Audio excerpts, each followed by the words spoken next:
Let's Find Koala Bears by Ida Harper Simmons. Illustrated by Marjorie Cooper. I want a kitten for a pet, said Jimmy. I want a pet bear just like Teddy, said Susan. She hugged her teddy bear close. She had hugged it so much that one ear was gone and its fur looked worn and shabby. Oh, said Jimmy, that's just a toy. There are no real live teddy bears. Oh, yes, there are, replied Susan. She wasn't really sure that there were real live teddy bears, but she pretended that she knew. Let's ask Daddy where I can get one. So off they went to find him. Daddy, where can I get a real live teddy bear? Asked Susan. Well, let's sit down, he replied, and I will take you on a hunt for Teddy. There is an animal that looks very much like Susan's teddy bear. It's called a koala bear. Koala bear? That's a funny name, said Jimmy. Now, where do you suppose we should go to look for koala bears? Asked Daddy. In a pet shop? Responded Susan. In a zoo? Said Jimmy. No, you are both wrong. We would have to go to a country called Australia.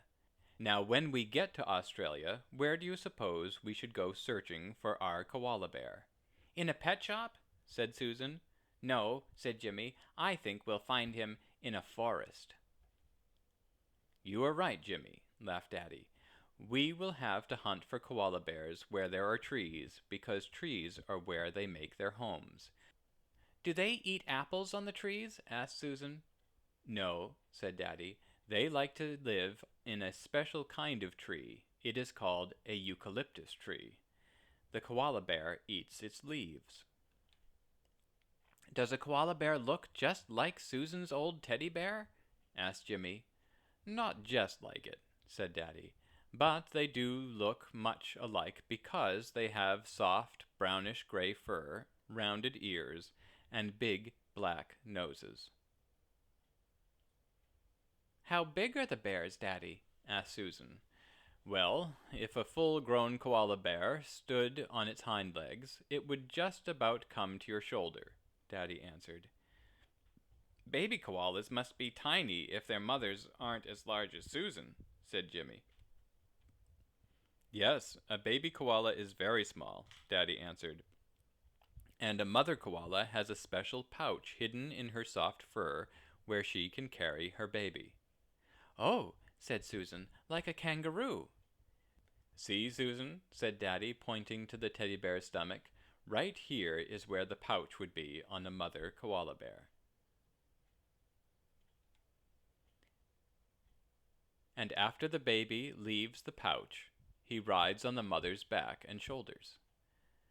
There is something else I haven't told you, Daddy went on.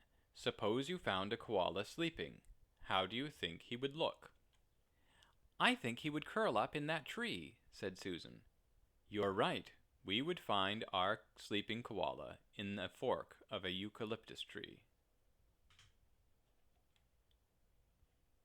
I'd certainly like to look for a sleeping koala bear, said Jimmy.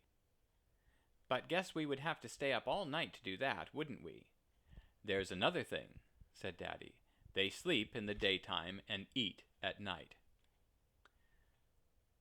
Oh, I never dreamed that my teddy bear was such an unusual animal, said Susan. Come now, Teddy.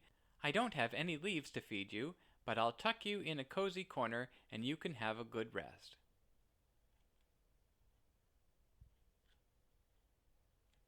The end.